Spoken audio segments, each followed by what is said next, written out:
আমাদের ইতিহাসে অনেক সভ্যতাই রহস্যময়ভাবে হারিয়ে গেছে।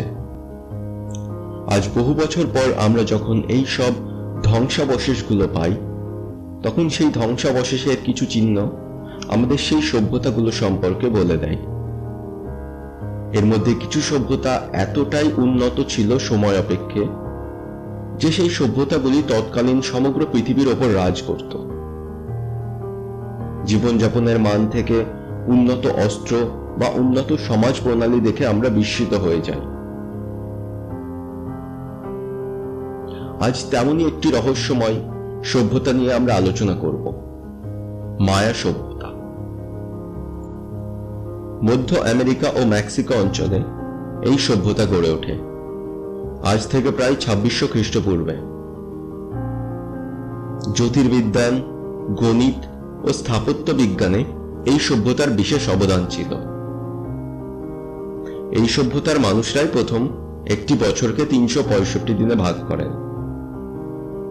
মায়া সভ্যতার লোকেদের পিরামিড সম্পর্কে বিশেষ রুচি ছিল। তারা পিরামিডের প্রত্যেকটি ধাপকে একটি দিনের সঙ্গে তুলনা করেছিলেন। এর জন্য হিউম্যান স্যাক্রিফাইস বা নরবলি দিতেন। এই সময়কার মানুষজন কৃষি ও জল নিকাশি ব্যবস্থায় বিশেষ পারদর্শী ছিলেন। আইন কানুন কঠোর ছিল এই মানব সভ্যতাতে, এবং এই সময় গুরুতর অপরাধ করলে তাকে মৃত্যুদণ্ড পর্যন্ত দেওয়া হতো, এবং সেক্ষেত্রে অপরাধীর সমস্ত সম্পত্তি নিয়ে তার নির্দোষীদের মধ্যে ভাগ করে দেওয়া হতো। অনেক গুরুত্বপূর্ণ আবিষ্কার এই সভ্যতার লোকেরা আমাদের দিয়ে এসেছেন। আজ থেকে প্রায় 2500 বছর আগে কোকোবিন থেকে প্রথম চকলেট তৈরির উপায় এই সভ্যতার লোকেরাই খুঁজে বের করেন। তারা এই চকলেট পাউডারকে আঠা হিসেবে কাজে লাগাতেন। অনেক ক্ষেত্রে তারা এটাকে গোল কয়েন বানিয়ে বাণিজ্যেও ব্যবহার করতেন। আর সব থেকে গুরুত্বপূর্ণ ছিল ওষুধ হিসাবে এই কোকো পাউডারের ব্যবহার। এই কোকো পাউডার তারা ওষুধ হিসাবে ব্যবহার করতেন। লিপির বিশেষ পরিচয় এই সভ্যতাতে দেখতে পাওয়া যায়।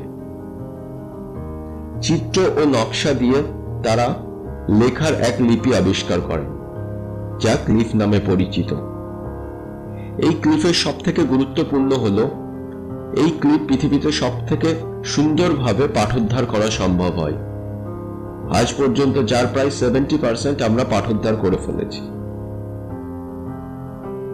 আর এই ক্লিফে 700-র বেশি শব্দ থাকত। তারা তাদের তৎকালীন জনজীবন, তাদের ভগবানের কথা এই ক্লিফের মাধ্যমে তৎকালীন লিপি হিসাবে পাতার উপর লিখে রাখতেন। কিন্তু যখন বেনিস এই সভ্যতাকে আক্রমণ করেন, তখন তারা খ্রিস্টানিটির প্রচারের জন্য এই সমস্ত জিনিসকে ডেভিল হিসাবে তুলনা করেন এবং তা পুড়িয়ে দেন।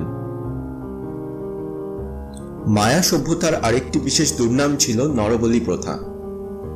এই সভ্যতার মানুষেরা নরবলির মাধ্যমে নিজেদের ভগবানকে তুষ্ট রাখতেন। তারা মনে করতেন এর মাধ্যমে প্রাকৃতিক দুর্যোগের হাত থেকে রক্ষা পাওয়া যাবে এবং ভবিষ্যতে ভালো ফসল হবে। মায়া সভ্যতায় যে পিরামিডগুলো দেখতে পাওয়া যায়, মনে করা হয় এই পিরামিডের ওপরেই পুরো নরবলি প্রথাটি তারা আয়োজিত করতেন। আমাদের এই পুরো ভিডিওতে সঙ্গে থাকার জন্য ধন্যবাদ। ভালো লাগলে অবশ্যই সাবস্ক্রাইব এবং কমেন্ট করুন।